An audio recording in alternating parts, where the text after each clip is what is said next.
The Great Miscalculation: How 30 Years of American Investment in China Became an Apprenticeship for Beijing.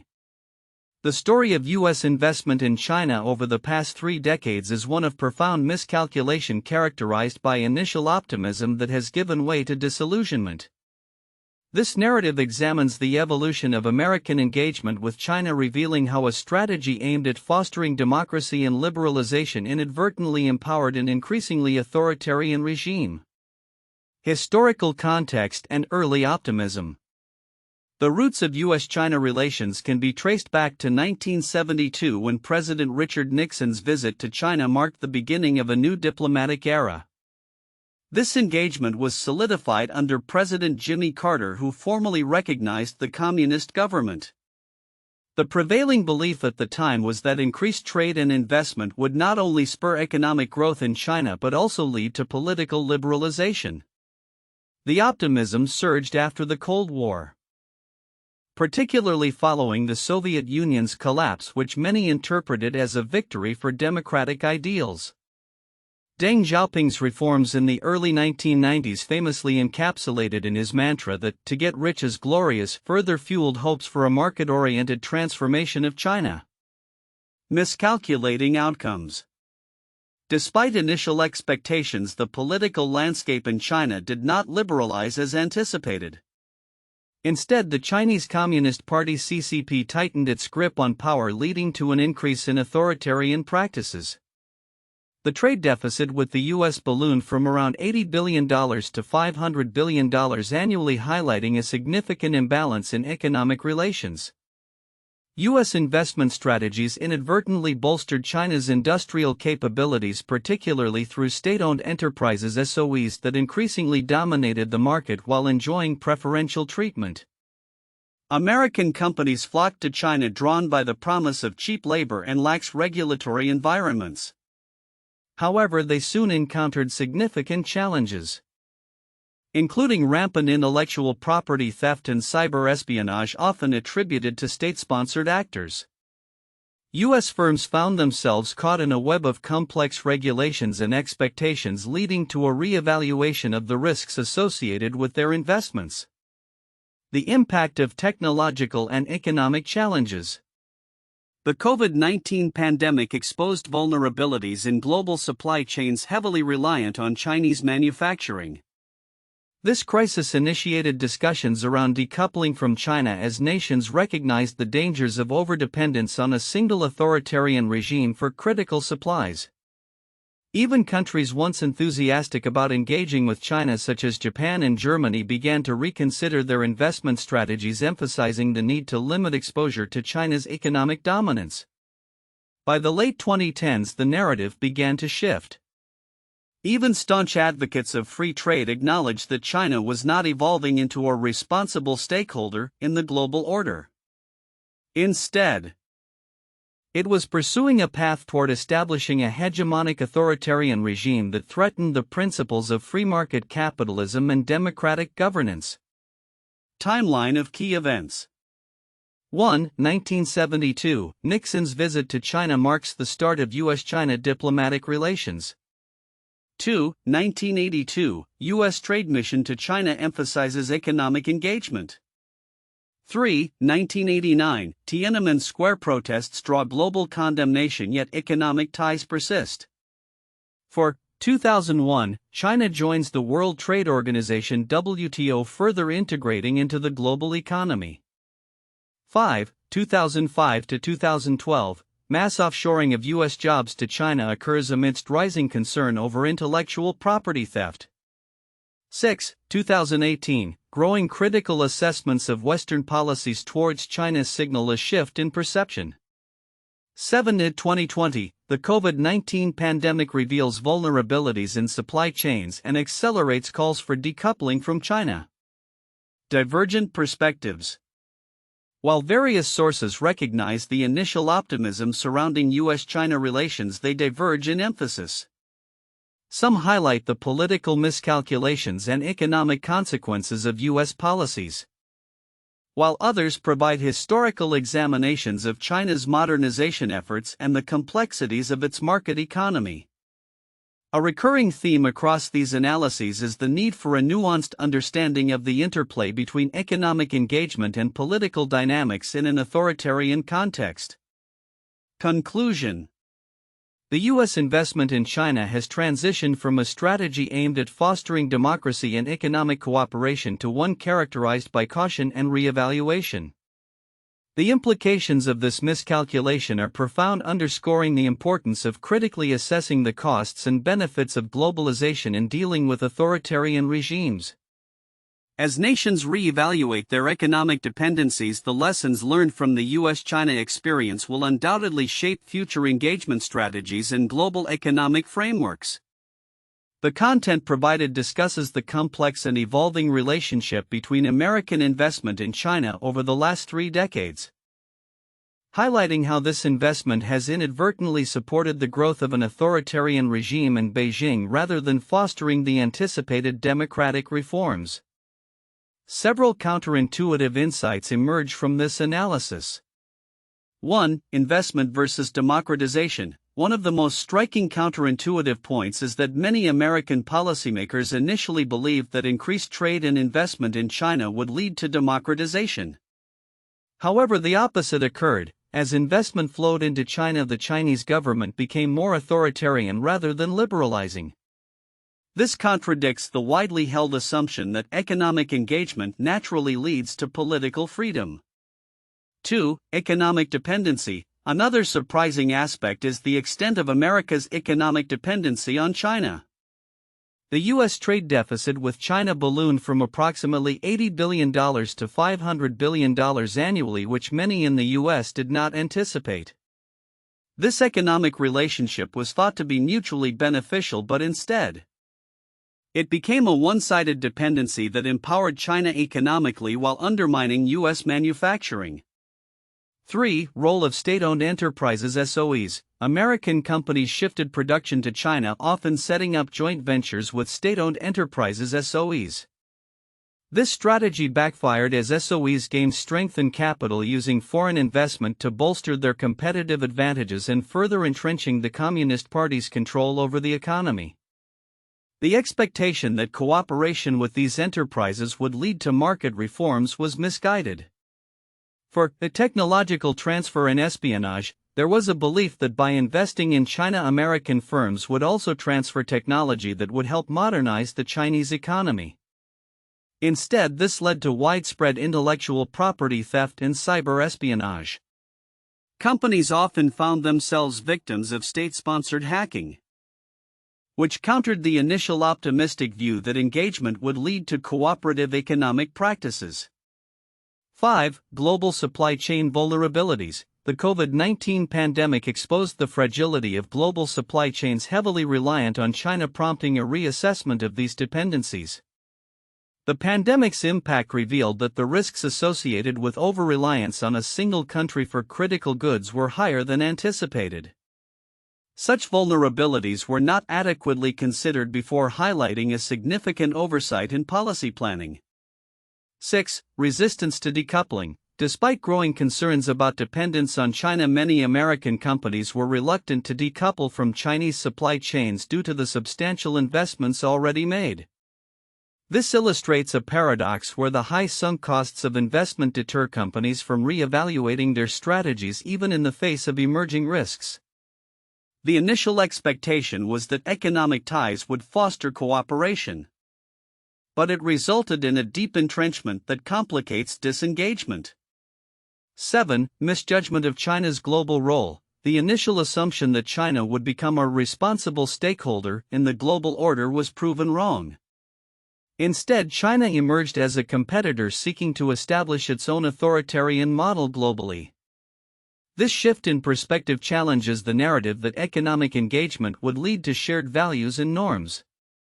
8. Perception of economic miracle. The narrative surrounding China's economic growth was often framed as a miracle, suggesting that it was driven by superior systems of governance and market practices.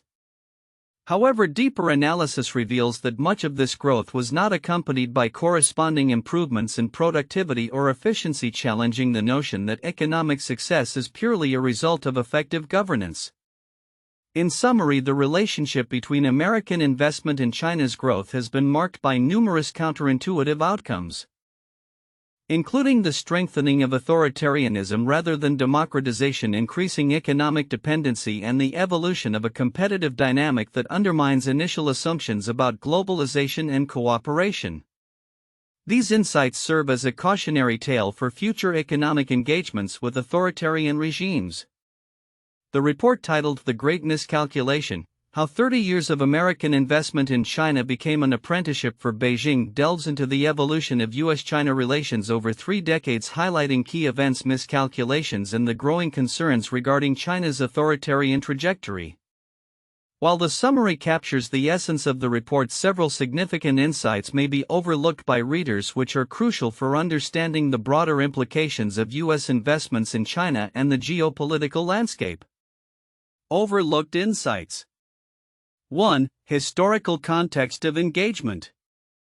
The report emphasizes the historical optimism surrounding U.S. China relations, especially post-Cold War.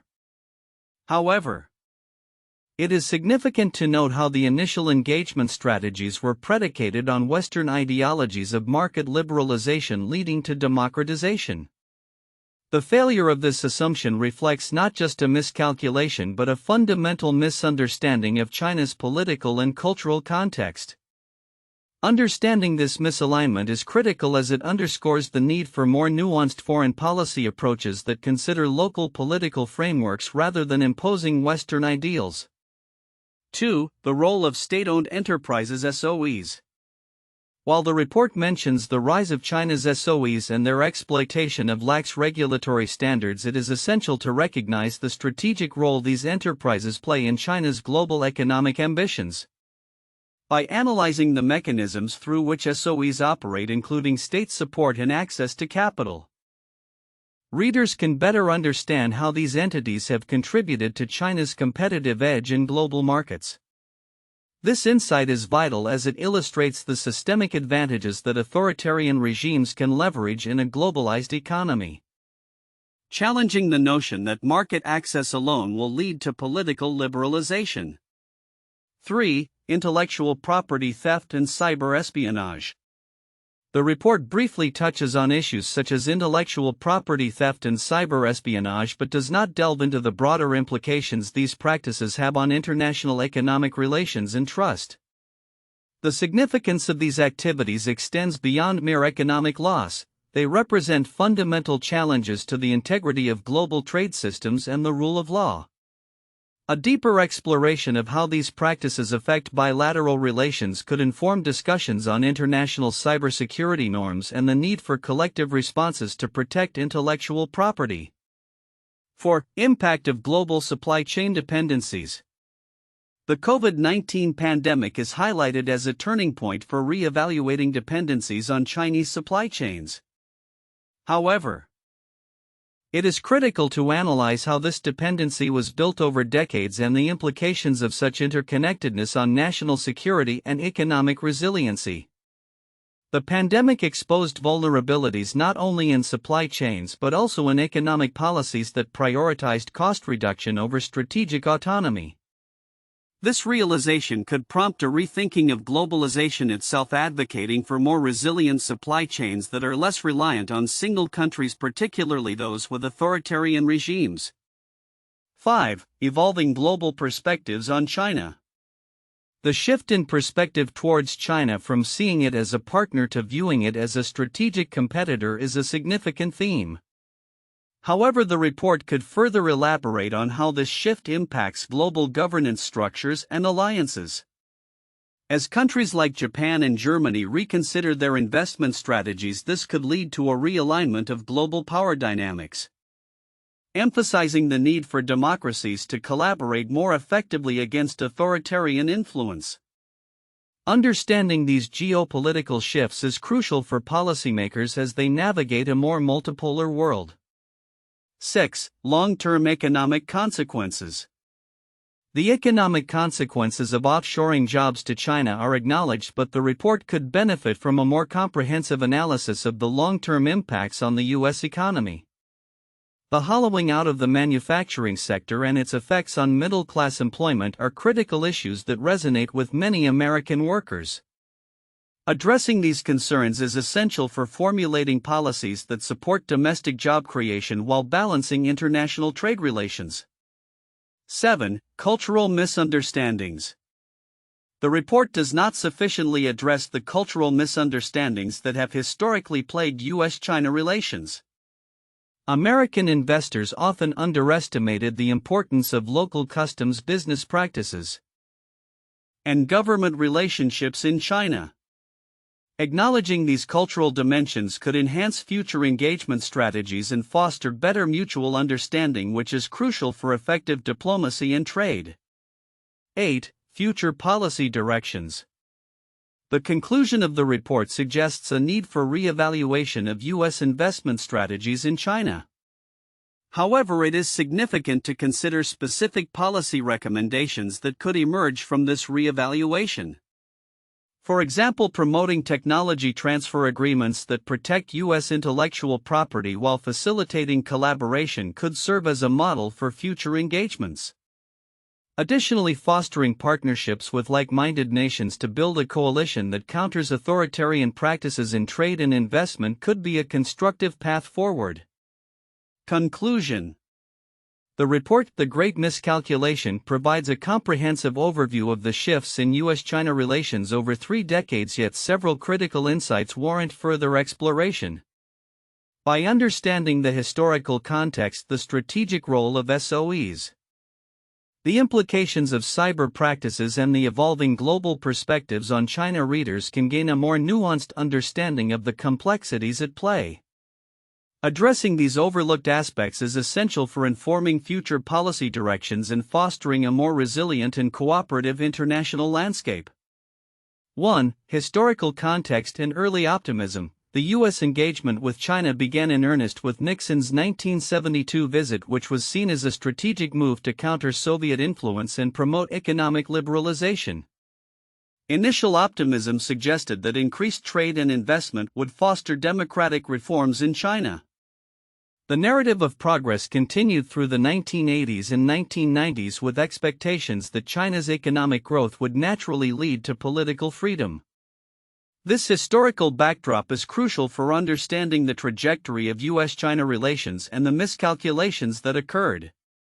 2. Miscalculation of outcomes. The U.S. investment strategy in China, rooted in the belief that economic interdependence would catalyze political reform, turned out to be misguided. Instead of democratization, China became increasingly authoritarian, with the trade deficit ballooning and state-owned enterprises SOEs consolidating power. These SOEs leveraged foreign investment to enhance their capabilities while adhering to state control, thus undermining the original intent of U.S. policy. This miscalculation highlights the complexities of engaging with authoritarian regimes and the dangers of assuming economic growth will equate to political liberalization. 3. Technological and economic challenges. The shift of American manufacturing to China not only raised concerns regarding job losses domestically but also led to significant issues such as intellectual property theft and cybersecurity threats. The COVID-19 pandemic further exposed vulnerabilities in global supply chains heavily reliant on China, prompting discussions about decoupling from the Chinese economy. This point emphasizes the need for a reassessment of globalization and the strategic risks associated with deep economic ties to an authoritarian state.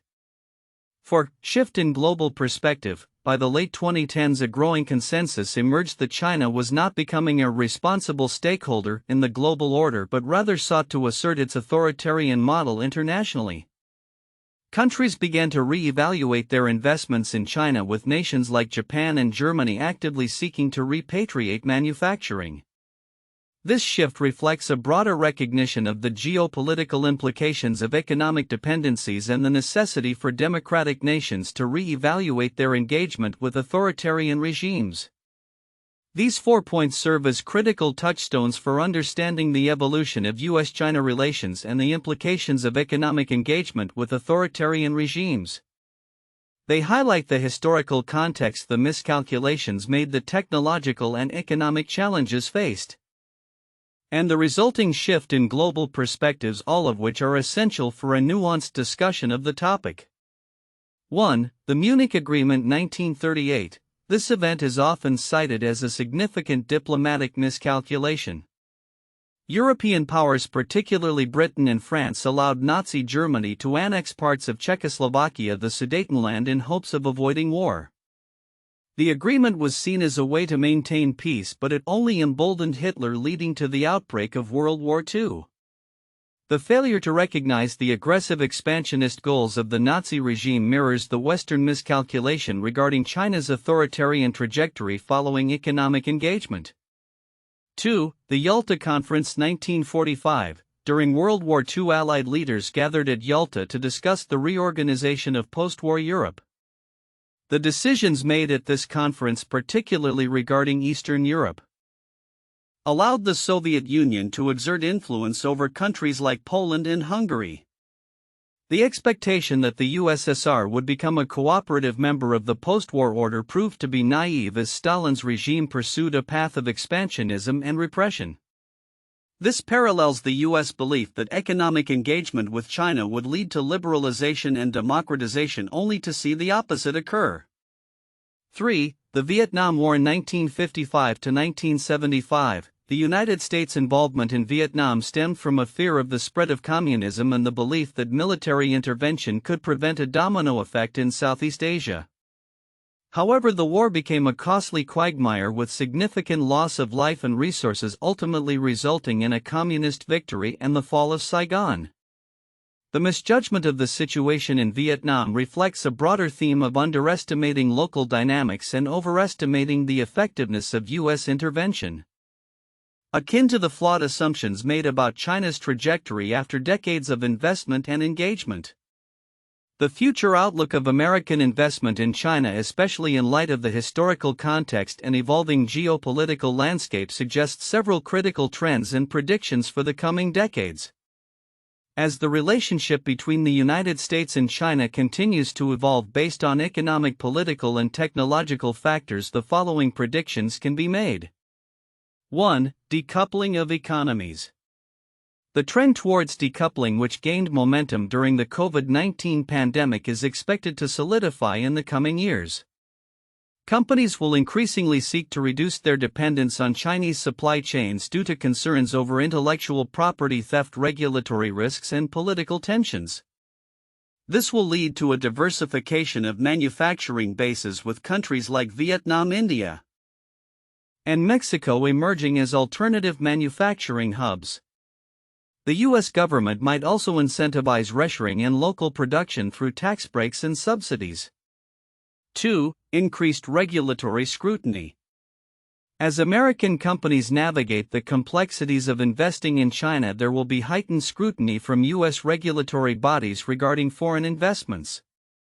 The Committee on Foreign Investment in the United States (CFI-US) will likely tighten regulations to protect sensitive technologies and intellectual property.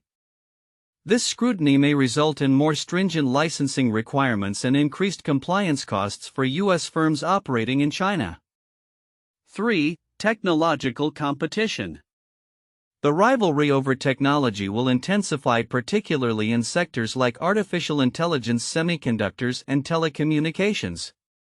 The U.S. government will continue to implement measures to restrict Chinese access to advanced technologies, while simultaneously investing heavily in its domestic tech sector to maintain a competitive edge.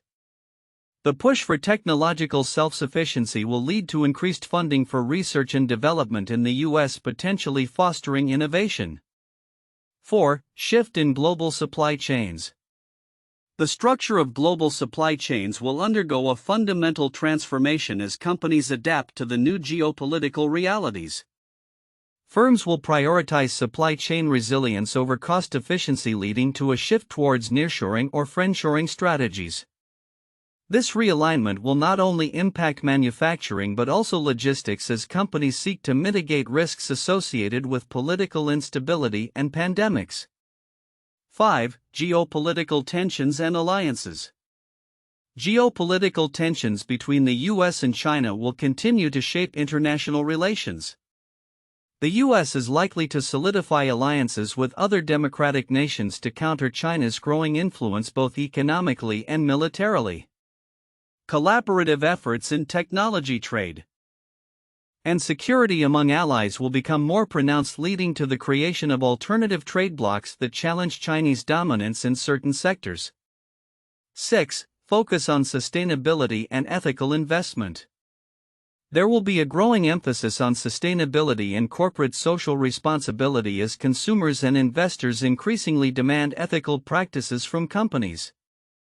This shift will pressure U.S. firms to consider environmental, social, and governance (ESG) criteria in their investment decisions in China, potentially leading to a reevaluation of which sectors to engage with based on their sustainability practices. 7. Evolving Chinese economic policies. China's economic policies will adapt to its strategic goals of technological innovation and self-reliance. The government may continue to support state-owned enterprises (SOEs) while also fostering private sector growth in key industries. However, the balance between state control and market dynamics will remain contentious, leading to potential instability in sectors heavily reliant on foreign investment. 8. Social unrest and internal pressures in China. As economic disparities widen and social unrest grows within China, the government may face increasing pressure to address domestic issues. This could lead to policy shifts aimed at maintaining social stability, which might impact foreign investments and the operational environment for U.S. companies in China. 9. Long-term strategic competition. The U.S. and China will likely engage in a prolonged strategic competition that encompasses not only economic and technological rivalry but also military posturing in regions like the South China Sea. This competition will shape defense spending, trade policies, and diplomatic relations for decades to come. 10. Cultural exchange and soft power. Despite political tensions, cultural exchanges may persist as both nations recognize the importance of soft power.